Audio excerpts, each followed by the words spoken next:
Josh Klemm. I work with International Rivers. We are an organization that works to protect rivers worldwide and the rights of the communities that depend on them. I'd like to thank the Commission for holding this briefing on the issue of human rights and civil and political liberties in Ethiopia.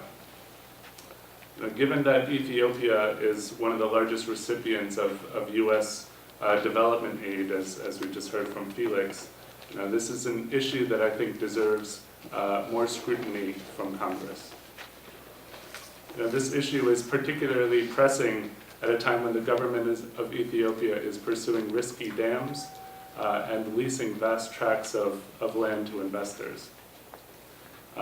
These developments are resulting in the displacement of thousands of people from their traditional lands, with a corresponding increase in food insecurity, conflict, poverty, and environmental devastation. Ethiopia's government is in the midst of a multi-billion-dollar hydropower dam boom, unlike anything seen before on the continent.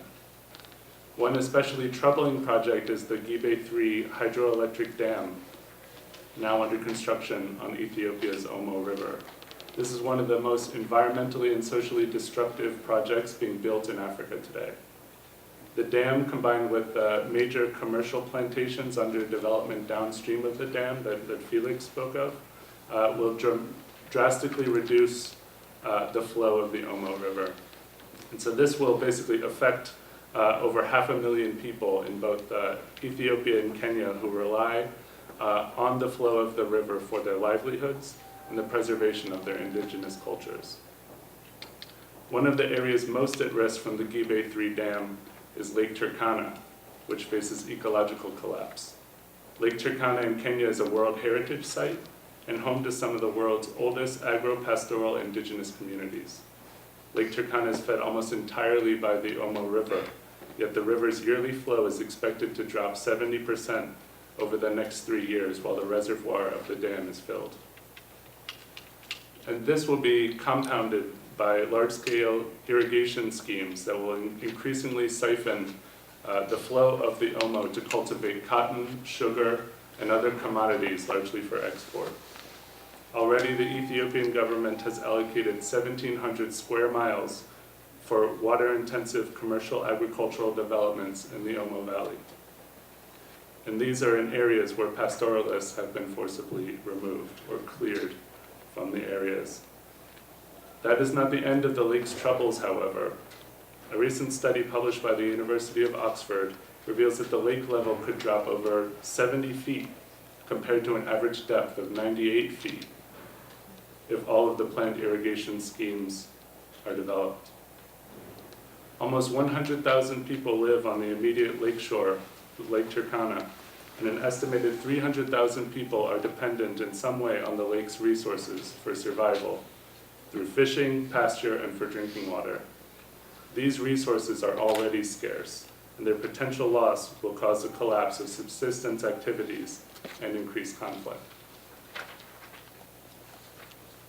Overall, the enormous disruption and displacement of people resulting from land and water insecurity threatens to further destabilize a region already vulnerable to ethnic tensions and land disputes. As people lose access to water, their lands, and livelihoods, the potential for local conflicts to turn into regional ones escalates enormously. These so-called development projects are being carried out in contravention of domestic and international human rights laws. Ethiopia's politicized approach to large dam development and land leases is underpinned by forced resettlement and repression, and carried out without external review by either journalists or by civil society, as both have been essentially banned, as we've just heard. These repressive tactics are well known to the US government, as evident in the State Department's country report on human rights practices from 2013, which recognizes seriousness of human rights abuses occurring in Ethiopia. Yet despite acknowledging the Ethiopian government's increasingly repressive tactics against its own citizens, the US has consistently failed to take decisive action toward holding the government of Ethiopia accountable.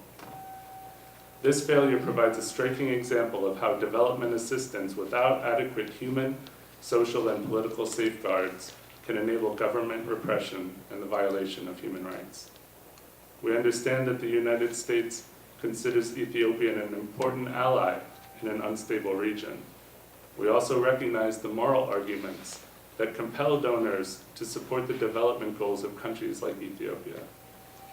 Yet, when such developments come at the expense of civil, political, and human rights, we believe that the US government should speak up and take action. Current US support to the Ethiopian government, financial, political, and moral, is in danger of producing the opposite result from which it is intended. It is enabling an authoritarian regime to violate the rights and ignore the interests of its own citizens, which is itself a recipe for violence and instability. I'd like to end with a quote from a woman whose life has already been changed by the dam and land grabs in the lower Omo. It sums up the devastation now beginning to affect so many indigenous peoples in Ethiopia's dam-building regions. She says, "People of our village and other villages, we don't want to lose this river, to lose our land, our forests. This is our original place. What would you think if someone came to your home and said, 'You go, I want to take your home and land for my own project'? Would you like that if someone came and just moved you from your home, from your land? That is what is waiting us.